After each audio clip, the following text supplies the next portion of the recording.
From the Oregon State University Extension Service, this is Pollination, a podcast that tells the stories of researchers, land managers, and concerned citizens making bold strides to improve the health of pollinators. I'm your host, Dr. Adoni Melathopoulos, Assistant Professor in Pollinator Health in the Department of Horticulture. Today we're going to be talking about an infectious disease that we really don't understand a lot about, but it is set to spike here in the months of April and May. No, we're not talking about COVID-19, but rather a disease of honeybees called European Foulbrood. Now, those of you in Oregon may have remembered the Oregon State University Apiculture Lab sent a notice out last year saying this disease had really spread here in Oregon. And this is not just here in Oregon, in Canada and provinces like British Columbia and Quebec, but also in states like Michigan. This disease has really caused a lot of troubles to honeybee colonies. And this was a great occasion to welcome back to Pollination Meghan Milbrath. She's a faculty member in the Department of Entomology at Michigan State University. She's been on the cutting edge of recent research here in the United States on this disease. And as you know from a previous episode we had with her, she's just a very good beekeeper, knows a lot about practical issues. So in this episode, we're going to not only hear about this disease, but steps you can take to bring this disease under control.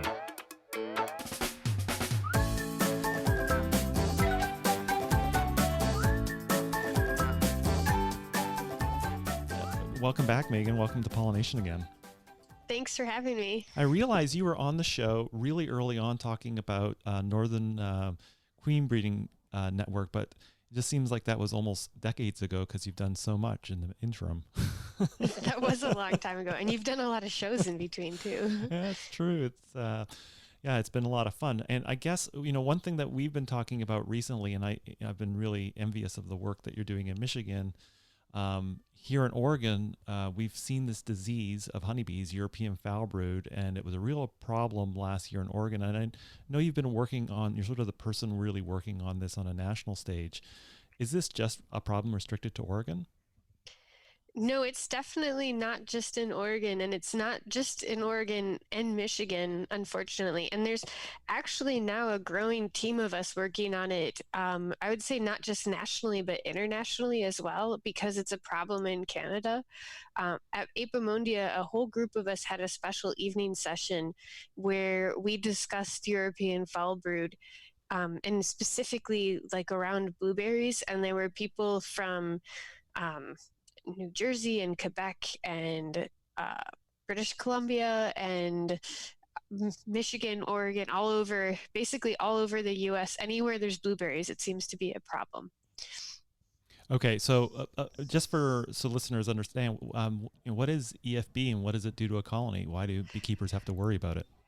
Yeah, so EFB is short for European Foulbrood, and it's a bacterial disease, and it's one of the older diseases for honeybees. So a lot of the stuff we deal with now with Varroa or with Nosema ceranae, we call them emerging infectious diseases, meaning that they're new to the species. But EFB we've known about for a really long time. Like, I think it was identified in the early 1800s. And so it's a brood disease. It smells bad, which is why it got its name. And historically, it was considered the milder of the two brood diseases. However, we have a lot of evidence to show that it can really do a lot of damage to the colony. It can create a lot of loss of honey production, and it could be pretty persistent in an operation. Oh, okay. So that's right, because a lot of us really think about, when we take our introductory beekeeping training, we're taught to really worry about American Foulbrood, but European Foulbrood can also be really damaging to a colony. Yeah, it can be really devastating, and it AFB is horrible. So the American Foulbrood is horrible, and it has that spore form, which makes it incredibly persistent on the order of decades and results in the burning of all the equipment. And that's the one that there's all the regulation for. So it gets a lot of attention, but EFB can actually be incredibly damaging. We see a lot of colonies that completely don't make a honey crop that year if they survive at all. It can actually lead to colony death. It's not with American Foulbrood, it always leads to colony death eventually. With European Foulbrood, though, the colony can recover, but usually at a pretty high cost. Okay, well, for people who are maybe new to brood diseases, what are there symptoms of European foul brood that a beekeeper can identify, or is it like beyond the scope of many? I'm sure many people have seen chalk brood and some of the more common brood diseases, but tell us a little bit about what this looks like. Yeah, so unfortunately, European foulbrood is becoming much more common in quite a few areas. It affects mainly the open brood, though the capped brood can also be affected. And what it's very diverse. So chalk brood, when you see that, the larvae look kind of always the same as they die. And with American foul brood, it kind of turns this caramel color and melts and dies. With European foul brood, you can have kind of a wide range of Uh, the way that the larva can present. So it's quite colorful in like the negative way. So with larvae, we like just white and pearly. Like pearly white is the only color that means good.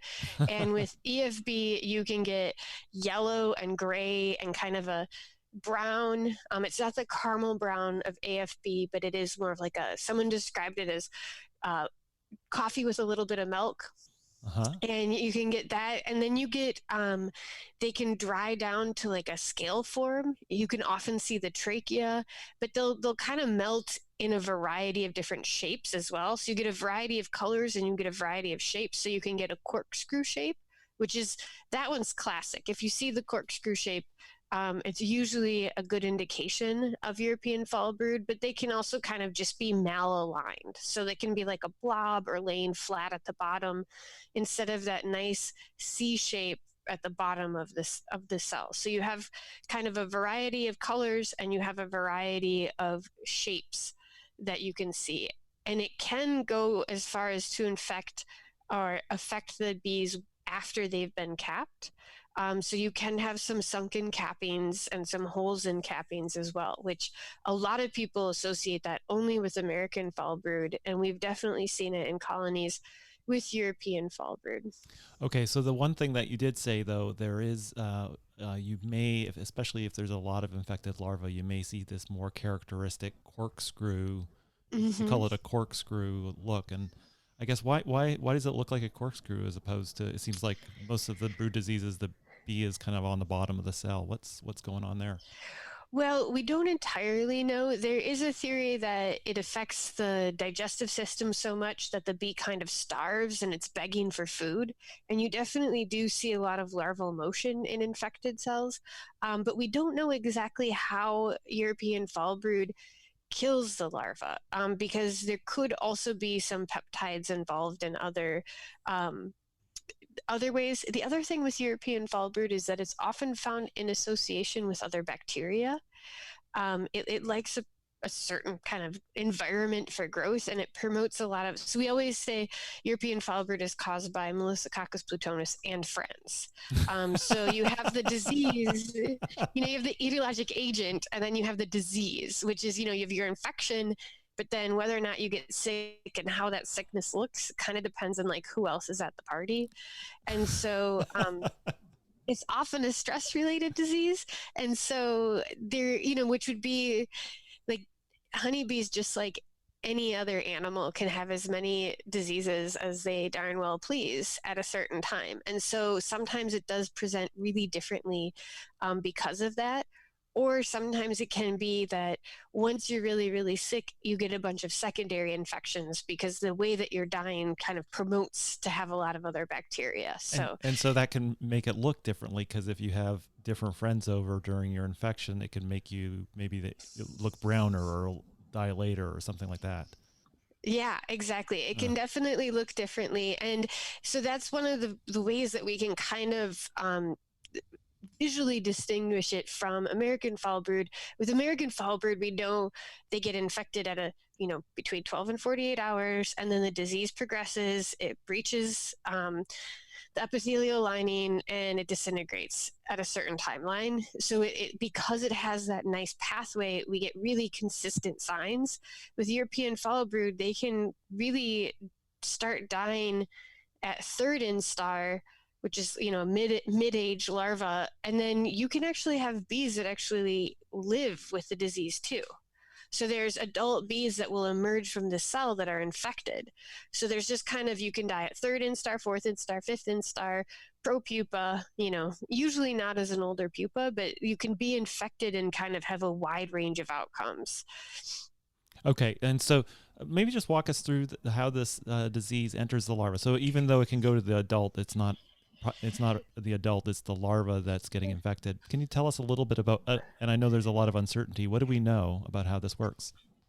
Sure. So we definitely know that adults can carry it, though they don't seem to show at least visible signs of disease. One of the hard parts with honeybees is, you can't ask it how it's feeling. And so you don't know if it has lower energy or things like that. But as far as we know, it doesn't really seem to affect the adults. It doesn't, multiply like it does in the larva. And the adults, so it's usually the nurse bees that are carrying it, and that will get it into the feed, the brood food, and that's how it will get into the larva. What we do know is that in a colony that has signs of infection, so when we can see disease brood, there's going to be nurse bees that are going to be carrying Melissococcus plutonus. And usually in a colony, there's not a ton of data on this, but there's some really nice studies from Europe that show that if you have a yard where one colony is infected visibly, or with disease visibly, that you can find nurse bees carrying Melissococcus plutonus in most of the, or all of the colonies in that apiary. So there definitely is some adult bees being the ones who are drifting and bringing it in and then getting it into the larval feed that way. Okay, and then it goes through it like some of the other bacterial, like American Foulbrood, it starts to grow in the blood of the bee, and then causes all sorts of trouble in the larva, I guess. Most of the action is in the digestive Oh, tract. that's right. That's why they have Yep. the gut looks so inflated sometimes. Yeah, but there's definitely a lot more to understand there about what happens kind of at the physiological level. So, given how variable the disease symptoms are there some more reliable ways for beekeepers to diagnose the disease? Yes. So, I mean, one of the good things about the signs is there's some that don't entirely overlap. So the yellowish coloring seems to be pretty unique, and the corkscrew shape.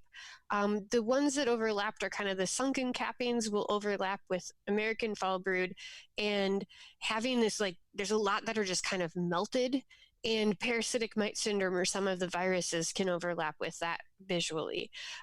Parasitic mite syndrome in northern states really only shows up with high levels of mites and in later in the summer. And European Foulbrood generally is in the earlier part of the season. So one thing is, it's historically early summer for most northern places. So that timing can be really useful. You can use a lateral flow field test, so one of those little ELISAs that you purchase. Mm-hmm. And we haven't published these data yet, but we did a really nice study with Sam and Jay at the USDA, where we looked at how good those tests were compared to SAM and PCR. And first off, Sam is very good. So he didn't miss any cases. Mm-hmm. Every time, I want to make sure that I say this right. So the tests are very specific. They never got a false positive. There is a chance that you get a false negative. One thing, though, is that when we sent in those samples, we were very careful to take larvae that were kind of on the early side of the infection. Mm-hmm. So not the grossest, even though, like, when you go to like poke a disease thing with a stick, you want to go for like the grossest one. Mm-hmm. For these tests, it's kind of nice to pick one that's not as heavily diseased, and even when you're sending them into the national lab, to not send them in the heavily diseased ones, because you're more likely to find these other bacteria, the friends. Yep, exactly. The friends, they show up late to the party too, and Melissococcus plutonus is gone at that point sometimes. So you can get false negatives. So they're very specific. So if you get a positive, you can count on that being a positive, basically. Okay, and these you can purchase these little tests. They're like little pieces of plastic, and you squish. It's like a little pregnancy test. They're like $15 ish. Okay. So and they do have an expiration date, but it's nice to just have them, in your bee truck or in your bee kit. But the other nice, interesting thing about your preliminary results is that a qualified person can spot it pretty good. Yeah, for sure. So we eventually, I mean, the happy sad part for our work is that we've seen thousands of colonies with EFB. And so we do kind of have a sense of what it looks like, but it is something that the diversity of it is kind of easy to identify. I don't know of anything else. All of the other diseases are not quite as diverse or not in the same way, at least with the open larva. Okay, and the other thing that you mentioned that I thought was really good is the time of year. That there is a kind of way this Mm-hmm. time of year, these some of the more diagnostic symptoms that can be a way that you know that you have the disease. Yeah, exactly. And again, like I'm really careful to qualify in northern states. I had the great pleasure of working with some Hawaii beekeepers recently, and you want to make sure that they don't have a winter, and so coming out of, but there it usually is associated with for us like right after the start of the big nectar flow for us in Michigan. So Okay, well, let's take a quick break. I know you've done a whole lot of work, and we just heard a little bit about a little snippet of one variation of work you've done on European Foulbrood. Let's take a break and maybe run us through some of the things that you found about how to manage the disease, what we know about how it's spreading. Yeah, let's take a quick break, and we'll come right back. okay.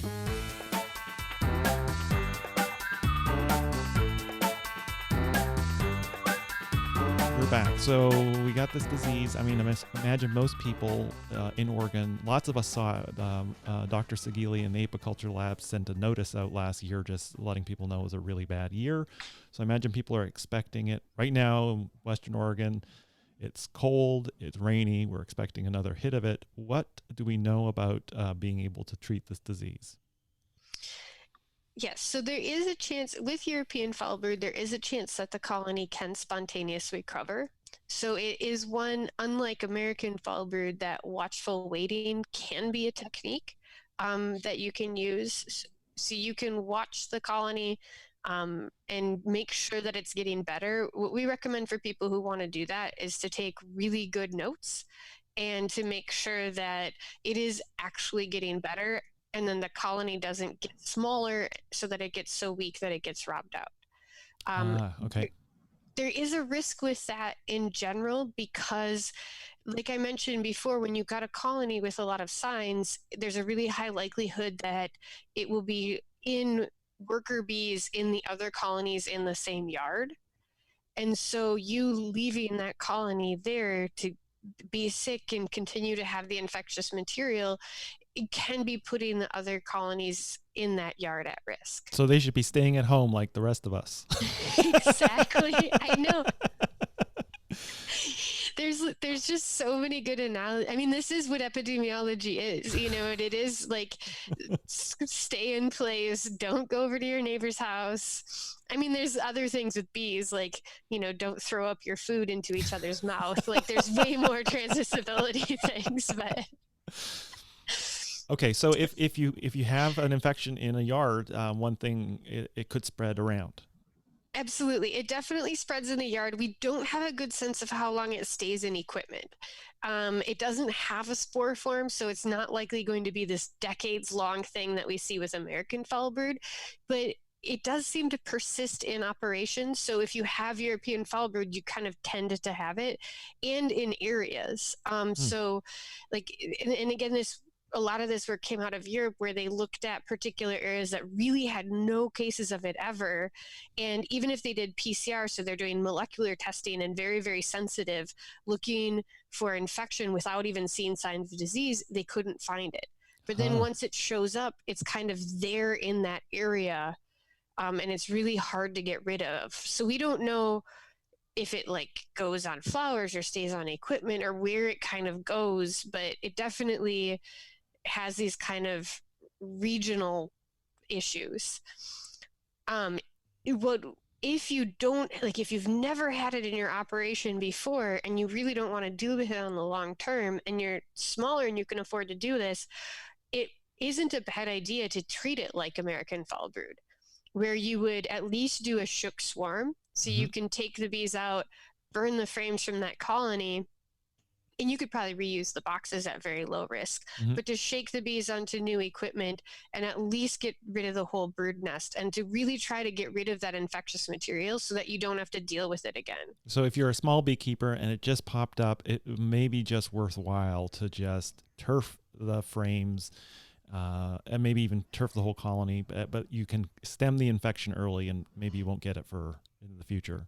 Yeah, exactly. Mm-hmm. And then the other people that we work with, though, are people who've had it for a while, or they're larger beekeepers, or they're going to be constantly putting their bees at risk through pollination. Like you're going to be putting them, these super spreaders that are in high contact with lots of other populations. And so those are the ones that are going to be at risk. And that's where antibiotics really come in. So there's one antibiotic that's labeled for European foulbrood, which is terramycin or oxytetracycline, Mm-hmm. and it is still effective for it, and we haven't seen signs of resistance yet for it. So we still have an effective treatment. If you need the antibiotics, you do have to work with a veterinarian in order to get them. Okay, because since for 2 years now, there's been a new directive where you can't just go to the Man Lake or something or a bee supply store and buy the antibiotic and use it. Now you have to go through a veterinarian. Correct. With terramycin, the nice thing about that drug in particular is it is the one that is labeled through the veterinary feed directive. So the type of order you get has to come from the veterinarian, but you can still purchase it at Man Lake. Gotcha. Okay. All right. Perfect. Yep. See, or any other suppliers. So the ones who are basically, they have to be labeled as a FDA registered feed mill. So the only difference is that what you would do is you would have a veterinarian that you already have a relationship with, Mm-hmm. or if you don't have one that you have a relationship with, you have to set up what's called a veterinary client patient relationship, a VCPR, and your vet will know kind of what they need to feel comfortable. Because if anything goes south, it's going to be their license on the line. Not this spring. They are being very relaxing about not requiring in-home or in-hive visits, but they will have to have some sort of relationship with you. And there is a federal definition, but some states can have stricter requirements of what that looks like. But your vet will know. They basically would have to have a good file in case they get audited, so that they can say that they provided good care for that animal. And for Oregon listeners, going to either the OSU Apiculture Lab or the Oregon State Beekeepers Association, they'll help put you in touch with some veterinarians who may be familiar with working with the disease. And I know Carolyn Brees ran a workshop for vets just recently, so there's a lot of efforts. In Michigan, the same thing, trying to bring your vets up to speed. Yeah, it's been great. And there's been a lot who are interested, and there's a lot more resources out there for them. And if they aren't comfortable, they can find people who can help them. And they don't have to be bee experts. Your veterinarian is licensed to work with everything from chinchilla to bearded dragons. I mean, that's what their license covers, And so they don't have to make splits and raise queens and understand the nuances. They have to be able to make a good decision of whether or not an antibiotic is appropriate. Now, I guess one of the questions that comes up is, this has happened frequently. So beekeepers are going into blueberries to do pollination, and a lot of beekeepers that go into blueberries notice it. And I just want to pick that conversation up in a second. But one thing that people are often doing is their colonies are growing and they're starting to put supers on. And I understand with these antibiotics, you can't put them on between up to a certain point when you're going to start to be making honey. Mm-hmm. Tell us a little bit about that and sort of how you can intervene in this disease. When's the best time to maybe get these treatments on?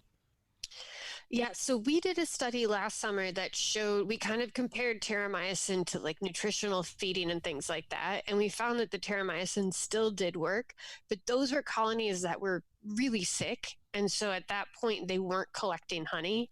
So that's one thing, is if a colony is very ill, usually it's not going to be also making honey. So it does work as a recovery. There are a lot of cases where people who are putting themselves into high risk situations, that it would warrant doing an antibiotic kind of earlier. So if every single year you knew that you got a bacterial disease at that time, that you could use antibiotics during that time, not wait until the animal is very sick. And there's lots of other, like, we don't want to use antibiotics willy-nilly, Mm-hmm. but there's a lot of other cases where you're putting animals into high stress situations. For example, like if you take cattle to a feedlot, they have to have a whole host of vaccines before they're even allowed to come on. All right. Otherwise, disease can run rampant. But with honeybees, we don't have any vaccines. And so we really have to look at what this little tiny toolkit that we have, how do we make sure that these animals are not getting, destroyed by all these diseases when they're in these higher stress situations.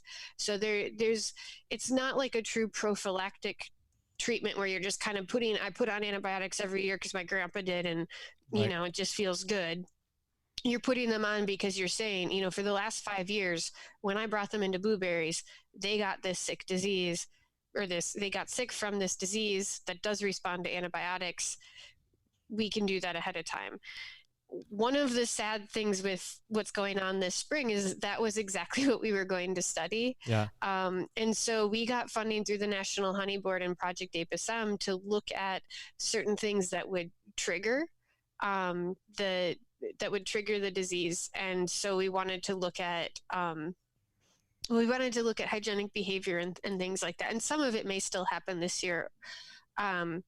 And we wanted to look at different viruses, but a lot of the things that are kind of what activities preceding infection. So most of our work has been kind of what happens after illness so far. Oh, tell us a little bit about the what you planned to do. What are some of the things that might be able to happen before the infection? You've talked a little bit about antibiotics, perhaps before you expect the infection to go through. You also talked about right now about the resistant bees. What other options potentially may offer some help? Yeah, so we're kind of looking for things that can offer help, or at least just understanding triggers. So right now we kind of know it has this association with this time of year, but we don't know exactly why. And we also know that, at least anecdotally, that it's been getting worse over the last few years, where more and more beekeepers are saying that it's a problem and that it sticks around for longer. So one of the things that I'm really interested in is co-infection with viruses. We did a Oh, little pilot study last year with the University of Minnesota, with some people that work at the veterinary school, to look at um, deformed wing virus prevalence. And this was in the colonies that were already sick. And we found, even though these colonies had been managed incredibly well for mites all summer, so we did thousands of mite washes. So I know that these bees did not have mites the entire time we were watching them. And yet we found, in some cases, really high level of deformed wing virus, both A and B. okay. And that's just really interesting because, you know, it shows just how long those viruses can be in the hive, even in the absence of the mites. What we didn't look at, though, is previously healthy. Like we just have the data of one time point of the viruses after they were very ill. So I was very excited to see if there were going to be viruses before they got ill that would maybe trigger it, or Uh-huh. who came first, basically.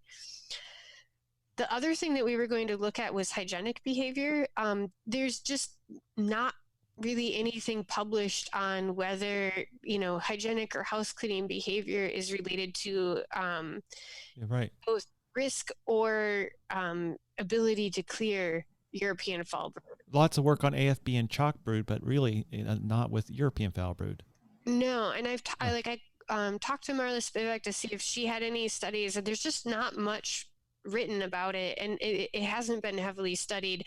And I think it would just be interesting. And the reason that came up is we saw a lot of chewed pupa and a lot of signs that, the bees were removing. And sometimes the way that we classified our diseased hives was that based on the number of infected or disease looking larvae that we saw.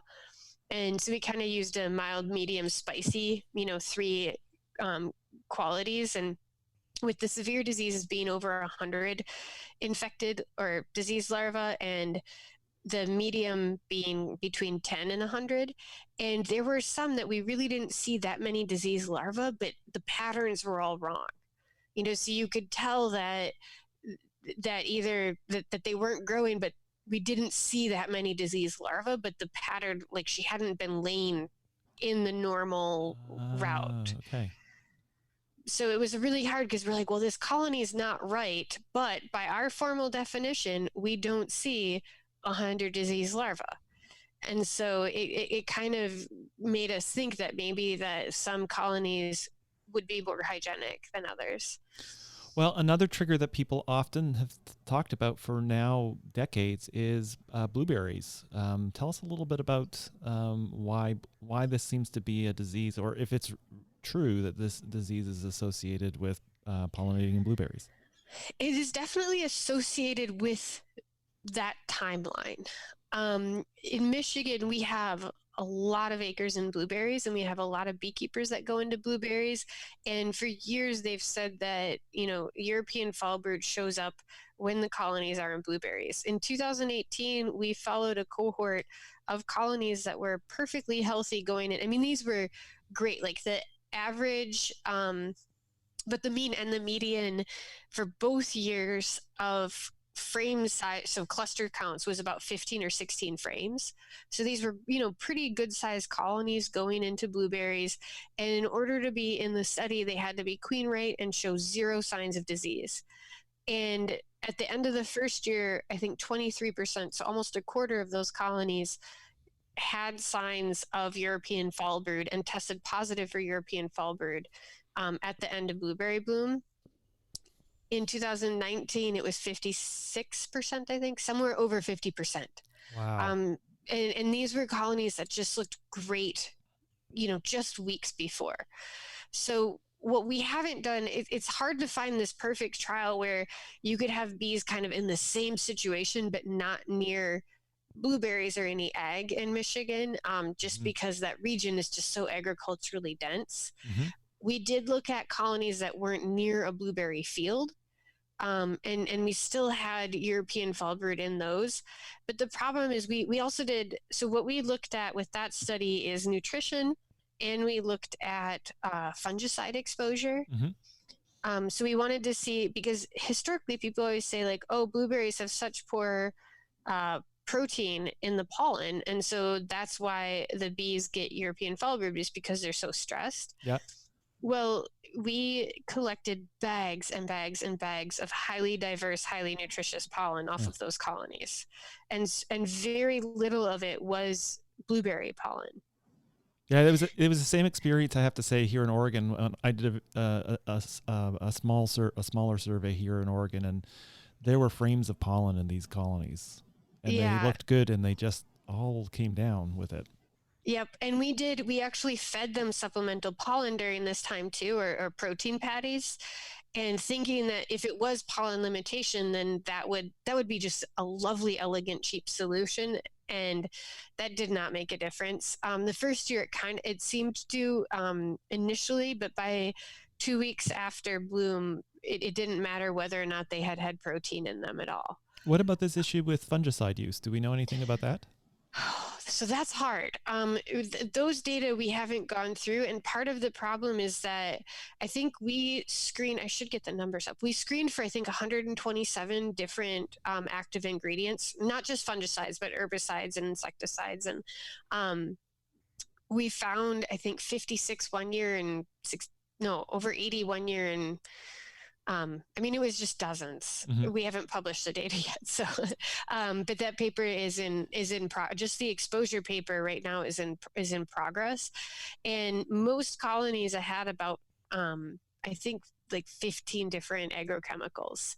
None of them had 0 where we were, and this was just so we did not do bee bread. We've done wax adult bees, and we did incoming pollen. And those numbers are just from the incoming pollen.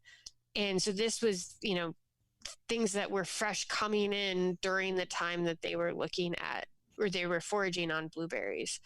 It's really hard though, because each hive kind of has its own little community exposure profile. These are complex exposures.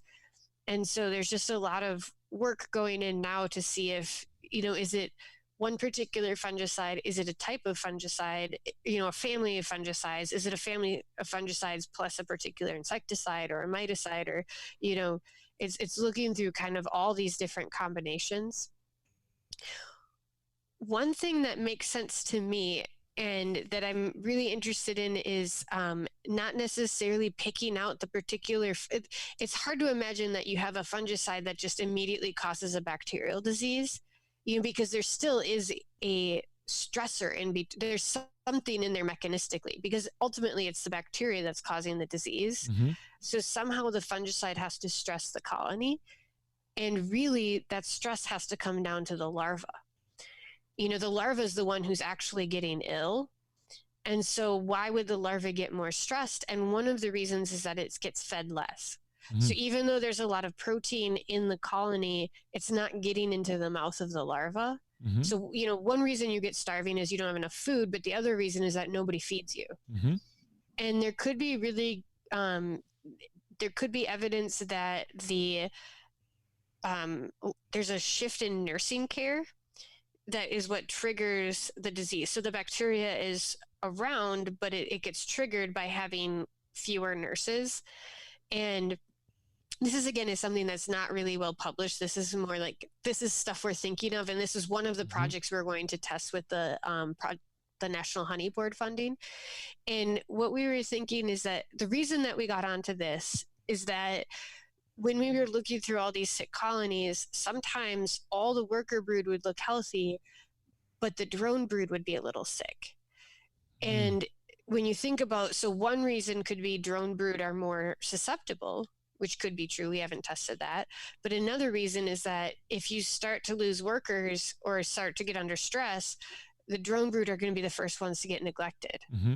So if they're just not getting fed as much, then they can start to be under stress, and that could be one of the things that triggers it. Where fungicides come in is that they can cause precocious foraging. They can cause, death of workers. And so you can have these colonies that are losing workers and losing the field force. And then that shifts these nurse bees to pull off the brood nest and to go forage earlier and to kind of neglect brood. And bees will do that. They'll shift too, because the other thing that may be in line with the timing. So one of the timing reasons of this spring association could be blueberries. Another timing could just be a strong nectar flow.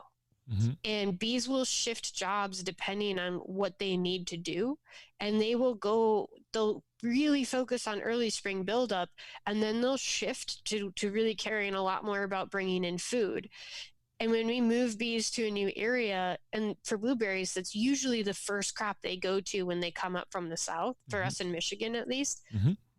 They go from Florida and Georgia or wherever they are in the south, and then they'll come up to blueberries, and they have this big population of brood and then this really heavy honey flow that can come on.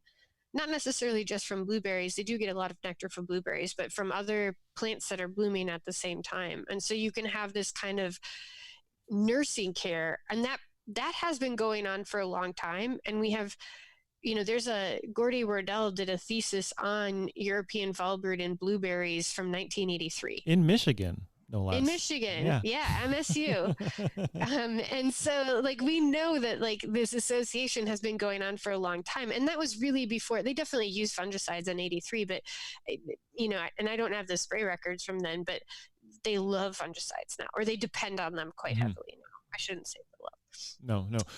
So there could be a number of things going on. And this is kind of a peculiar time of year, I suppose, with colonies growing, and you could have these shifting. I like the way that you put it out in terms of larval stress.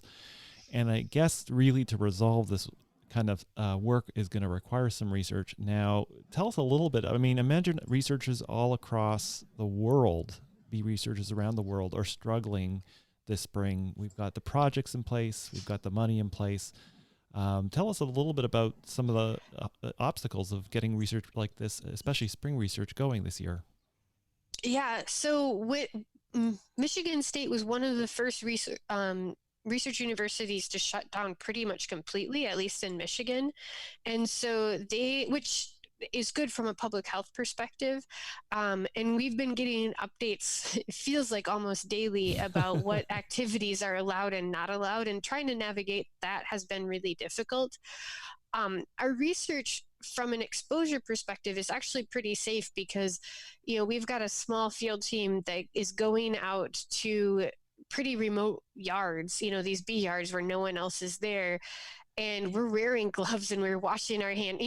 We actually make a huge overboard effort to show that we are not the ones transmitting disease. Yeah. So we use a different hive tool for each hive. We change our gloves all the time. So we're being super careful.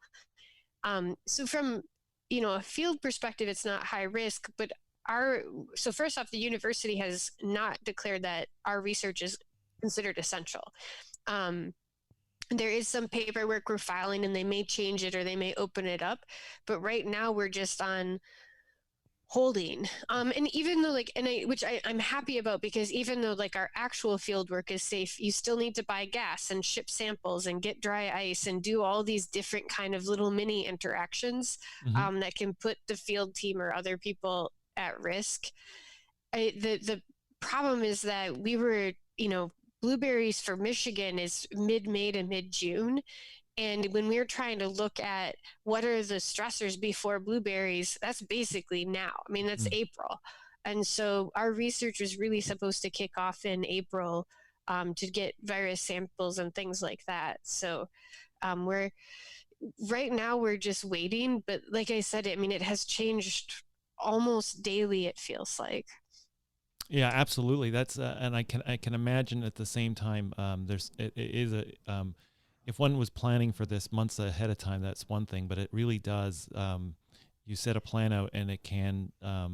You're kind of nervous because even if you were green lighted to do some work, that could change midway, and all that investment's gone. Exactly. And that's a big thing with these longitudinal studies. Is the interesting thing is what these colonies do over time, which viruses show up at which points. And if we put a lot of effort and spend these grant dollars on, half a study, that doesn't help us that much. And so we do want to make sure that, it's, as much as I think my fieldwork is the most important thing, we want to make sure that it's done safely and then also just done really well too. I'm lucky in that I don't have people that are depending on this particular grant to fill their entire salaries. So we can keep people, and there is infinity extension work that can be done online. So it's not like we're hurting for things to do. It's sad that the project can't continue and we can't answer those questions, and that it sets us back potentially for a year. But I think the situation's a lot worse for people that have techs that are depending on that grant in order to get their salaries. Absolutely. Well, Dr. Milbrath, thanks so much for taking some time out. I know, though we're not out in the field, it is a very busy time for many of us. So thanks for giving us an update. And we really hope, we're looking forward to your results here in Oregon, because it'll help us out a lot. No, thanks so much for taking the time to talk with me. I love it. Thank you so much for listening. The show is produced by Quinn Sinan Neal, who's a student here at OSU in the New Media Communications program, and the show wouldn't even be possible without the support of the Oregon Legislature, the Foundation for Food and Agricultural Research, and Western SARE. Show notes with links mentioned on each episode are available on the website, which is at pollinationpodcast.oregonstate.edu. I also love hearing from you, and there's several ways to connect with me. The first one is you can visit the website and leave an episode-specific comment. You can suggest a future guest or topic, or ask a question that could be featured in a future episode. But you can do the same things on Twitter, Instagram, or Facebook by visiting the Oregon Bee Project. Thanks so much for listening, and see you next week.